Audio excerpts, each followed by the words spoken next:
오늘 오전 조윤선 전 수석이 검찰에 출두했습니다. 그 장면부터 보시고 오겠습니다. 블랙리스트 이어 화이트리스트 응하도록 하겠습니다. 블랙리스트 이어 화이트리스트 수사하신 건데 신경 한 말씀만 해주세요. 검찰 수사에 성실히 임하도록 하겠습니다. 감사합니다. 검찰이 다시 구속영장 칠 수도 있는데 그걸 정치 보복이라 생각하시나요?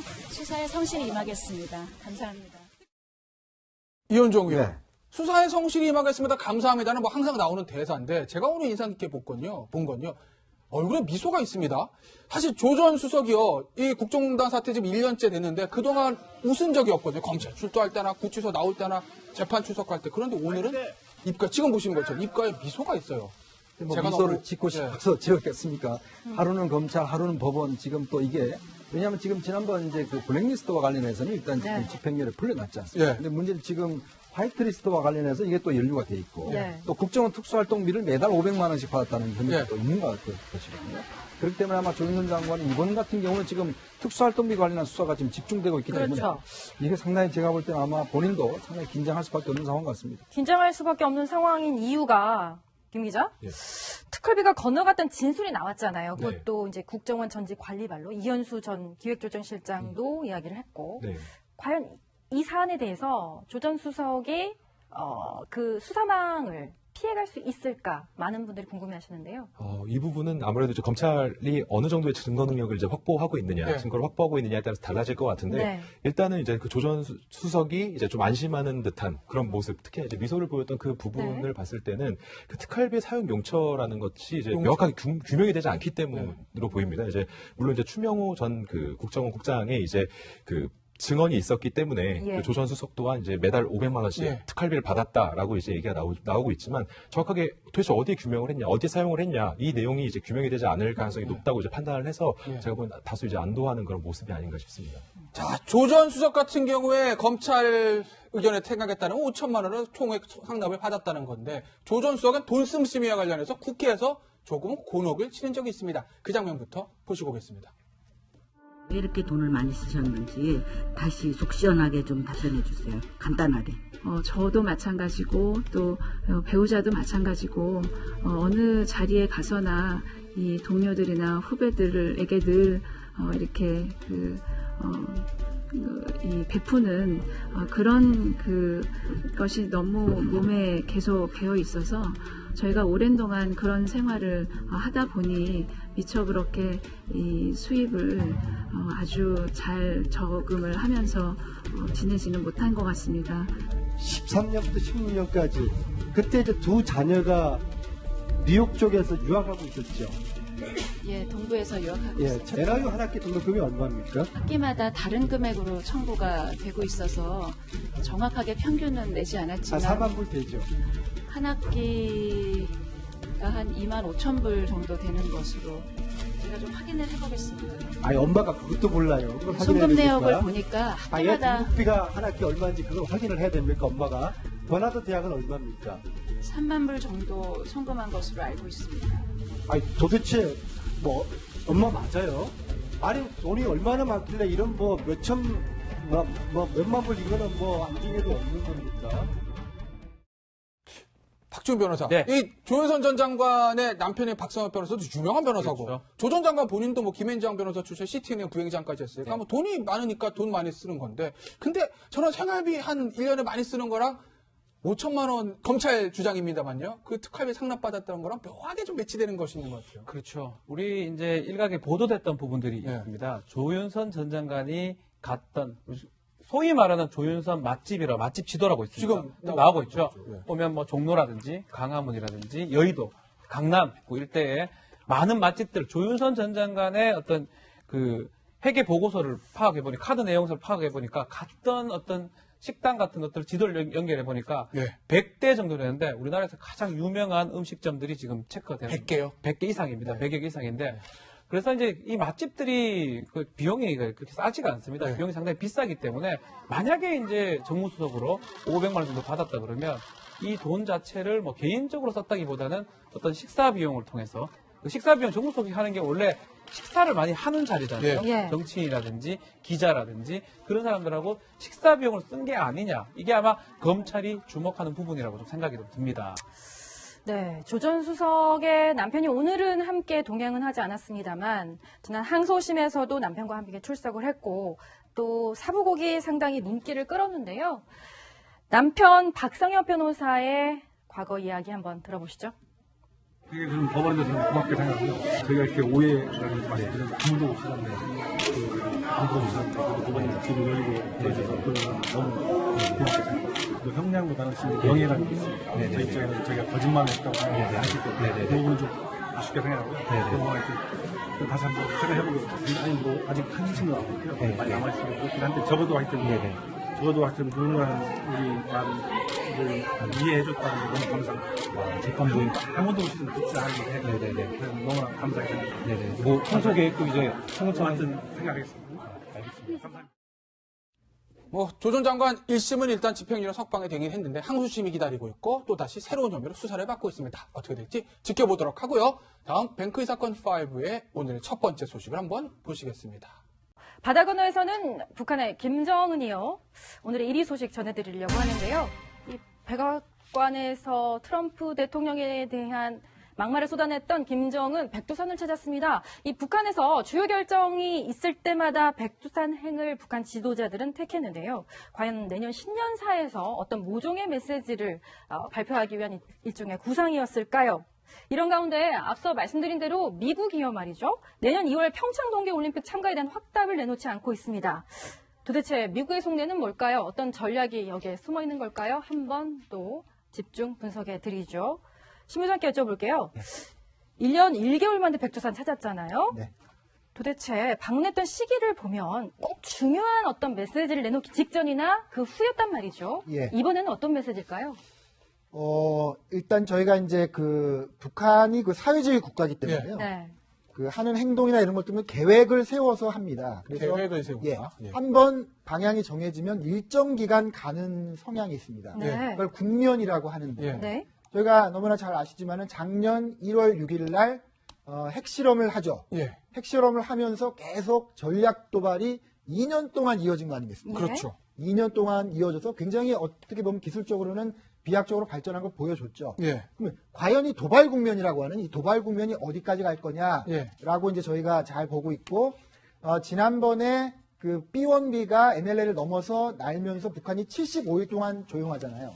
그래서 도발 국면이 그 즈음에 끝난 거 아니냐, 9월 중순쯤에 끝난 거 아니냐라는 추측이 있었습니다. 그런데 최근에 이제 또 화성 15형을 발사함으로써 그렇지 않다는 걸 보여줬는데 지금 그걸 발사한 다음에 완성했다라고 얘기를 하지 않았습니까? 핵무력을 완성했다라고 했기 때문에 핵무력을 완성했다. 그리고 화성 15형을 쏘면서 핵무력을 완성했다. 그리고 이제 1월 1일이 다가오고요. 신년사를 통해서 뭔가 새로운 얘기를 해야 되는 그런 좀 굉장히 미묘한 국면이기 때문에 이번 그 백두산 등정이 그런 2년 동안에 걸친 도발 국면을 일단 마무리하고 한 장을 마무리하고 그 다음 장으로 나가려는 어떤 정치적인 신호 아니냐 이런 측면에서 볼 수 있는 겁니다. 그럼 그 다음 장은 어떤 장이 열릴 것 같아요? 보세요. 그 다음 장에는 가장 쉽게 예상할 수 있는 거는 우리 다 완성했으니까 앞으로 더 핵실험이나 미사일 발사 안 하겠다. 모라토리엄 선언을 할 수 있는 거죠. 그러니까 그게 가장 이제 강력한 메시지라고 할 수 있고 그러니 우리 대화하자라고 할 수 있는 거죠.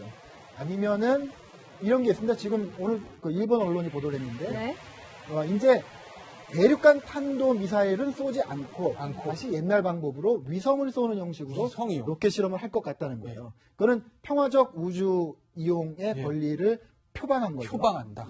그런 식으로 방향을 틀 수도 있겠죠. 그러니까 오 박사께서 보시기엔 그러면 실리를 챙기면서 우리는 핵 보유국의 지위를 우리가 갖고 있다고 천명하면서 대화 국면으로 일단은 좀 풀어보겠다. 실리도 챙기고 또 제재 국면도 좀 해결하고 이렇게 볼 수 있을까요?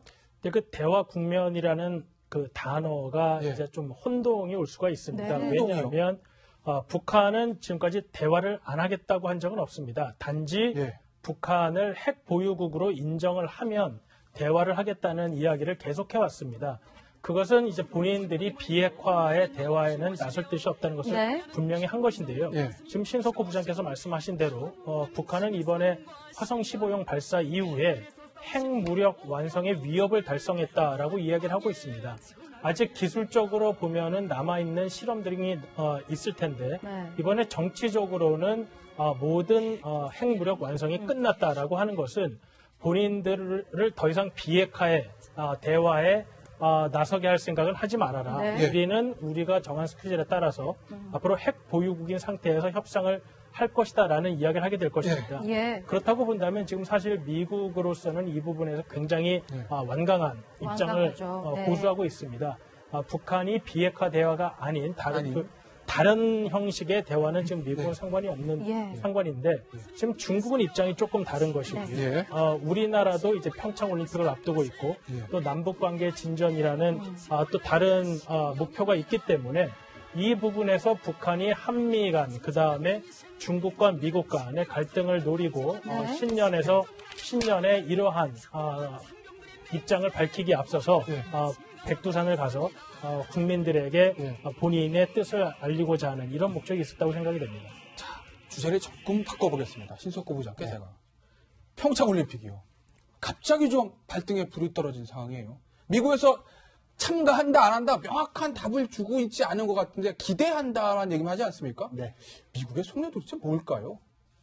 저는 기본적으로 이 사안을 어떻게 보냐면요.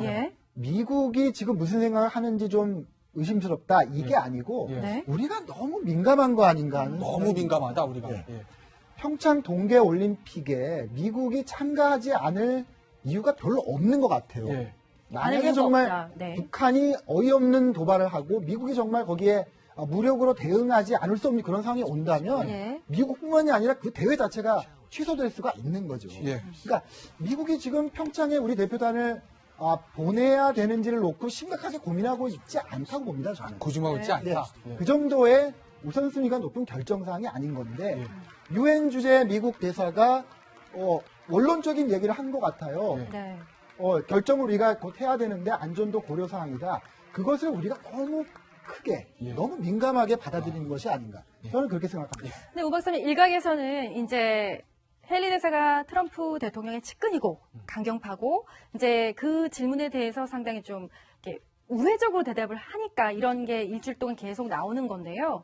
일각에서는 이제 미사일 그 ICBM 이 개발 기한이 막을 수 있는 기한이 3개월 남았는데 그게 happen to be 평창 올림픽하고 시기가 겹친다. 그래서 일각에서는 서령 군사적인 어떤 옵션을 쓰지 않더라도 이런 어떤 분위기, 강경한 기류를 의도적으로 지금 저렇게 노출시키는 거 아니냐, 미국의 속내에 대해서 이런 해석도 있는데 이것도 너무 나간 해석일까요? 그런 의도가 없다고는 보기엔 사실 어렵습니다. 왜냐하면 11월 말에 북한이 화성 15형을 발사한 이후 미국은 이제 중국을 통한 제재를 한층 더 높이려고 하는 상황입니다. 근데 이제 중국은 미국과 이제 전략적인 이해가 다르기 때문에 북한의 비핵화라는 목적에 미국과 항상 동일한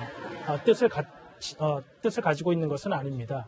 그렇다고 본다면 미국으로서는 중국으로 하여금 어쩔 수 없이라도 북한에 대한 압박을 하게끔 해야 되는데 거기에 대한 수단 하나가 중국이 협조를 해서 북한에 대한 압박을 가하지 않으면 그래서 외교적 해결이 되지 않으면 미국으로서는 군사적 해결 외에는 다른 방법이 없다라는 지금 수사를 계속해서 하고 있는 상황입니다. 그런 상황에서 미국이 하지만 우리 선수단은 2월 말에 한국을 간다라고 해버리면 사실 미국이 말하고 있는 군사적 긴장을 높이는 수사들과 충돌이 있게 되기 때문에 그러한 차원에서 지금은 수사적으로 좀 미국이 좀 더 강하게 이야기하고 있는 것이 아닌가 이런 생각이 좀 들었습니다. 어느 정도의 전략적인 판단이 들어있다는 분석을 주셨는데요. 화해와 또 단결의 상징인 평창 동계올림픽이 정무적인 판단에 의해서 얼룩지지 않고 또 성공적으로 좀 잘 개최가 됐으면 하는 마음입니다. 우정엽 박사, 신석호 부장관은 여기서 인사합니다. 감사합니다. 감사합니다. 1년에 많이 쓰는 거랑 5천만 원 검찰 주장입니다만요. 그 특활비 상납받았다는 거랑 묘하게 좀 매치되는 것이 있는 것 같아요. 그렇죠. 우리 이제 일각에 보도됐던 부분들이 있습니다. 조윤선 전 장관이 갔던 소위 말하는 조윤선 맛집 지도라고 있습니다. 지금 나오고 있죠. 보면 뭐 종로라든지 강화문이라든지 여의도, 강남 일대에 많은 맛집들, 조윤선 전 장관의 어떤 그 회계 보고서를 파악해 보니 카드 내용서를 파악해 보니까 갔던 어떤 식당 같은 것들 지도를 연결해 보니까 100대 정도 되는데 우리나라에서 가장 유명한 음식점들이 지금 체크가 되는 100개요? 100개 이상입니다. 100개 이상인데 그래서 이제 이 맛집들이 그 비용이 그렇게 싸지가 않습니다. 네. 비용이 상당히 비싸기 때문에 만약에 이제 정무수석으로 500만 원 정도 받았다 그러면 이 돈 자체를 뭐 개인적으로 썼다기보다는 어떤 식사 비용을 통해서 그 식사 비용 정무수석이 하는 게 원래 식사를 많이 하는 자리잖아요. 예. 정치인이라든지 기자라든지 그런 사람들하고 식사 비용을 쓴 게 아니냐. 이게 아마 검찰이 주목하는 부분이라고 좀 생각이 좀 듭니다. 네, 조 전 수석의 남편이 오늘은 함께 동행은 하지 않았습니다만 지난 항소심에서도 남편과 함께 출석을 했고 또 사부곡이 상당히 눈길을 끌었는데요. 남편 박성엽 변호사의 과거 이야기 한번 들어보시죠. 되게 좀 법원에 대해서 고맙게 생각하고요. 저희가 이렇게 오해라는 말이 그런 아무도 없었는데 아무도 없었는데 그래도 법원이 길을 열고 그러셔서 그거는 너무 고맙게 생각합니다. 또 형량보다는 지금 명예라는 게 있습니다. 저희 입장에는 저희가 거짓말을 했다고 생각하실 때문에 그 부분은 좀 아쉽게 생각하고요. 그동안 이렇게 다시 한번 생각해보고 아니 뭐 아직 한시는 남았고요. 많이 남아있으면 그렇긴 한데 적어도 하여튼 누군가는 우리 말을 이해해줬다는 게 너무 감사합니다. 재판부 한 번도 오시지 듣지 않았는데 그래서 너무나 감사하게 생각합니다. 뭐 항소 계획도 이제 같은 생각하겠습니다. 알겠습니다. 감사합니다. 조 전 장관 1심은 일단 집행유예 석방이 되긴 했는데 항소심이 기다리고 있고 또 다시 새로운 혐의로 수사를 받고 있습니다. 어떻게 될지 지켜보도록 하고요. 다음 뱅크이 사건 5의 오늘의 첫 번째 소식을 한번 보시겠습니다. 바다 건너에서는 북한의 김정은이요. 오늘의 1위 소식 전해드리려고 하는데요. 이 백악관에서 트럼프 대통령에 대한 막말을 쏟아냈던 김정은 백두산을 찾았습니다. 이 북한에서 주요 결정이 있을 때마다 백두산행을 북한 지도자들은 택했는데요. 과연 내년 신년사에서 어떤 모종의 메시지를 발표하기 위한 일종의 구상이었을까요? 이런 가운데 오늘 오전 조윤선 전 수석이 검찰에 출두했습니다. 그 장면부터 보시고 오겠습니다. 블랙리스트 이어 화이트리스트 응하도록 하겠습니다. 블랙리스트 이어 화이트리스트 수사하신 건데 신경 한 말씀만 해주세요. 검찰 수사에 성실히 임하도록 하겠습니다. 감사합니다. 검찰이 다시 구속영장 칠 수도 있는데 그걸 정치 보복이라 생각하시나요? 수사에 성실히 임하겠습니다. 감사합니다. 이현종 의원. 수사에 성실히 임하겠습니다. 감사합니다는 뭐 항상 나오는 대사인데 제가 오늘 인상 깊게 본 건요. 얼굴에 미소가 있습니다. 사실 조 전 수석이요. 이 국정농단 사태 지금 1년째 됐는데 그동안 웃은 적이 없거든요. 검찰 출두할 때나 구치소 나올 때나 재판 출석할 때. 그런데 오늘은 지금 보시는 것처럼 입가에 미소가 있어요. 제가 미소를 짓고 싶어서 지었겠습니까? 하루는 검찰, 하루는 법원. 지금 또 이게 왜냐하면 지금 지난번 이제 그 블랙리스트와 관련해서는 일단 지금 집행유예를 풀려났지 않습니까? 근데 문제는 지금 화이트리스트와 관련해서 이게 또 연루가 돼 있고 또 국정원 특수활동비를 매달 500만 원씩 받았다는 혐의가 또 있는 것 것이거든요. 그렇기 때문에 아마 조윤선 장관은 이번 같은 경우는 지금 특수활동비 관련한 수사가 지금 집중되고 있기 때문에 이게 상당히 제가 볼 때는 아마 본인도 상당히 긴장할 수밖에 없는 상황 같습니다. 긴장할 수밖에 없는 상황인 이유가 김 기자? 특활비가 건너갔던 진술이 나왔잖아요. 그것도 이제 국정원 전직 관리발로 이현수 전 기획조정실장도 이야기를 했고 과연 이 사안에 대해서 조 전 수석이 그 수사망을 피해갈 수 있을까 많은 분들이 궁금해하시는데요. 이 부분은 아무래도 이제 검찰이 어느 정도의 증거 능력을 이제 확보하고 있느냐, 증거를 확보하고 있느냐에 따라서 달라질 것 같은데 일단은 이제 그 조 전 수석이 이제 좀 안심하는 듯한 그런 모습, 특히 이제 미소를 보였던 그 부분을 봤을 때는 그 특활비 사용 용처라는 것이 이제 명확하게 규명이 되지 않기 때문으로 보입니다. 이제 물론 이제 추명호 전 그 국정원 국장의 이제 그 증언이 있었기 때문에 그 조 전 수석 또한 이제 매달 500만 원씩 특활비를 받았다라고 이제 얘기가 나오고 있지만 정확하게 도대체 어디에 규명을 했냐, 어디에 사용을 했냐 이 내용이 이제 규명이 되지 않을 가능성이 높다고 이제 판단을 해서 제가 보기엔 다소 이제 안도하는 그런 모습이 아닌가 싶습니다.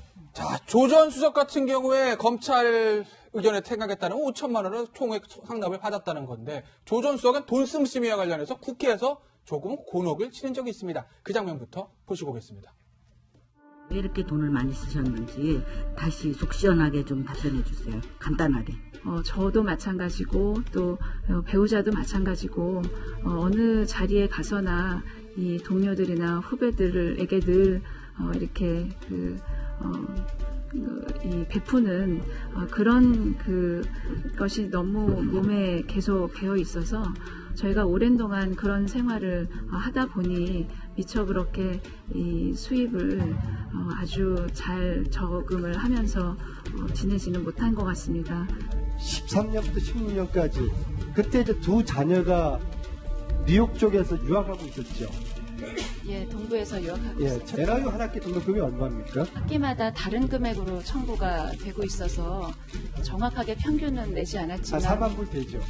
한 학기가 한 2만 5천 불 정도 되는 것으로 제가 좀 확인을 해보겠습니다. 아니, 엄마가 그것도 몰라요. 그걸 확인해야 송금 됩니까? 내역을 보니까 아예 학기마다 등록비가 한 학기 얼마인지 그걸 확인을 해야 됩니까, 엄마가? 버나드 대학은 얼마입니까? 3만 불 정도 송금한 것으로 알고 있습니다. 아니, 도대체 뭐 엄마 맞아요?